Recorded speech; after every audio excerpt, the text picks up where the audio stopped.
Hey everyone, Money Vikings Collectibles here, and join me in this episode as we go back to the 80s. We are going to talk about 5 key comic book investments from the 1980s. It's going to continue on from our theme of Garbage Pail Kids I was doing today called Bookworms, which was pretty fun. But we're going to shift gears from cards and we're going to go back to comics for a little bit.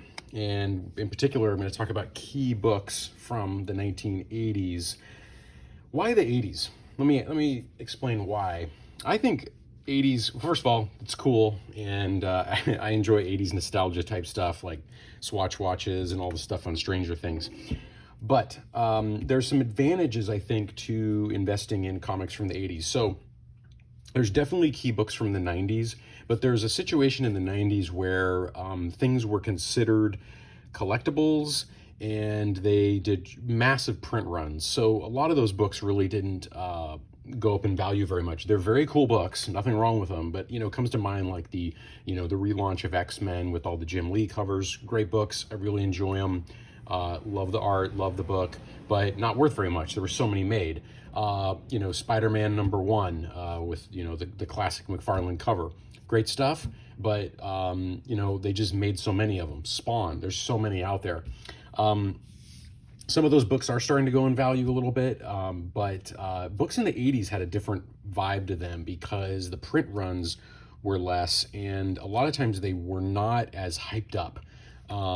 So anyway, that's just something I kind of think. It's the 80s is kind of a sweet spot in my book. The art was next level, a lot of depth to the characters, and again, you didn't have those outsized print runs. So in terms of investing, but here's here's the first one I want to mention. As you can see here, I'm going to talk about 5 today.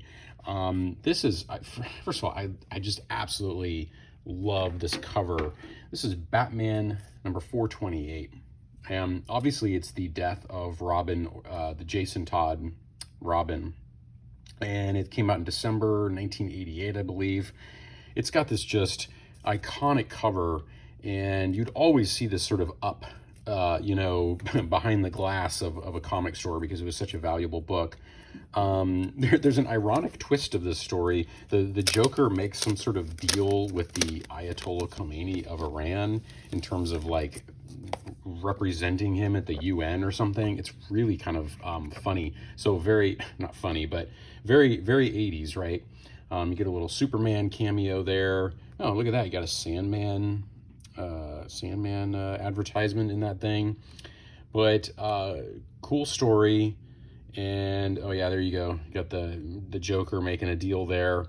And it's moving, you have a death in the family. It's book 3 of 4. This is my favorite, probably because of the cover. But it says, the Batman was too late, and now Robin lies in rubble, still silent and shattered. Can he possibly be alive? Well, of course he is. He is not alive. Key book. I'm not going to go too much into values today. I don't track values like the stock market of comics. I mean, I have a general sense of what things are worth, but really only until you go to sell one of these does it really matter how much it's worth. Actually, it's the same for any investment. I mean, as long as you're holding it, that is what it is. But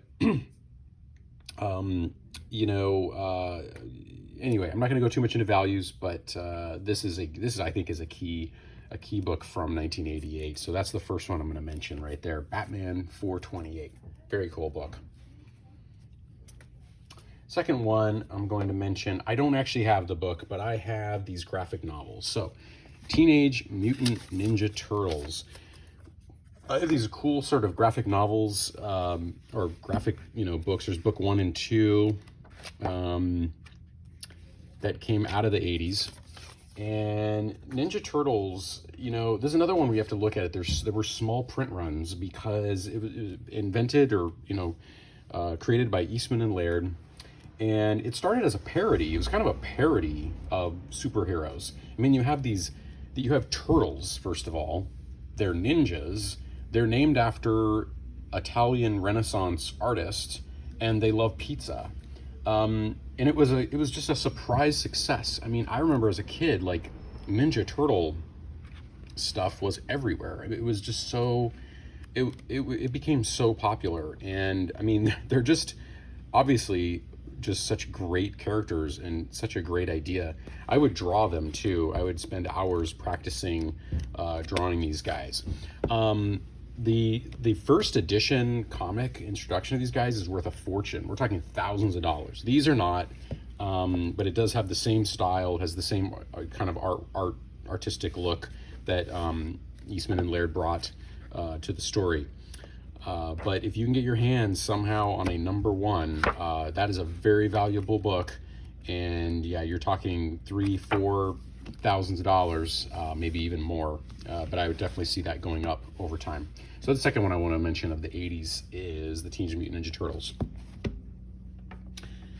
Next, I'm going to go into a few Spider-Mans. I think Spider-Man is key in the 80s, but you have, of course, Spider-Man, The Amazing Spider-Man 252. This too is also a very valuable book. I've seen 9.8s go for like $2,000 to $3,000. This is not graded.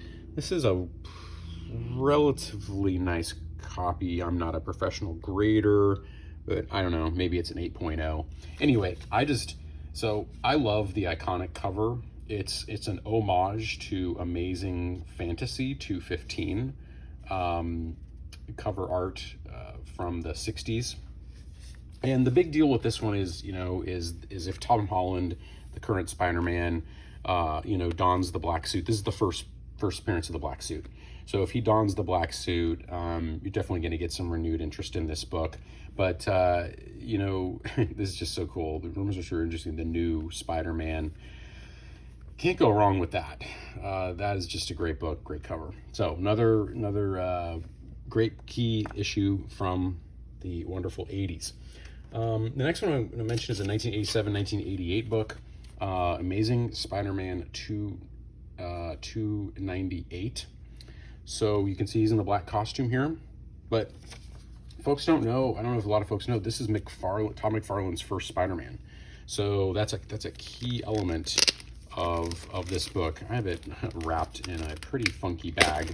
You can get this rebagged. Oh, actually, I've got it in 2 bags. That's why it looks like this. Okay, I'm just like totally being protective of it. Okay, let me take it out of that second bag. But that's good.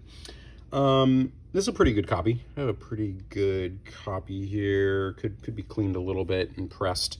Not perfect, but again, I'm probably in the 8s, I would imagine.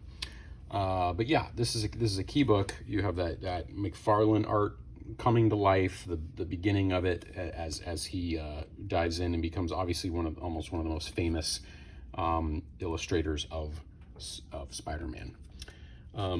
So the last book I'm going to mention from the 80s is one of my favorites because of, again, I love the cover of this. Incredible Hulk 340. Multiple homages to this cover over the years. This is obviously a McFarlane cover, as you can see, signed right there. Classic matchup here between these two characters and totally that kind of 80s vibe going on. So I definitely think this is a key book from that era. And let's see if it says up here 1988. There you go. And this has the blue label across, which means this book hasn't been altered in any way. But there you go. So those are 5 books I would say are key to the 80s. And thank you so much for watching, and catch you all later.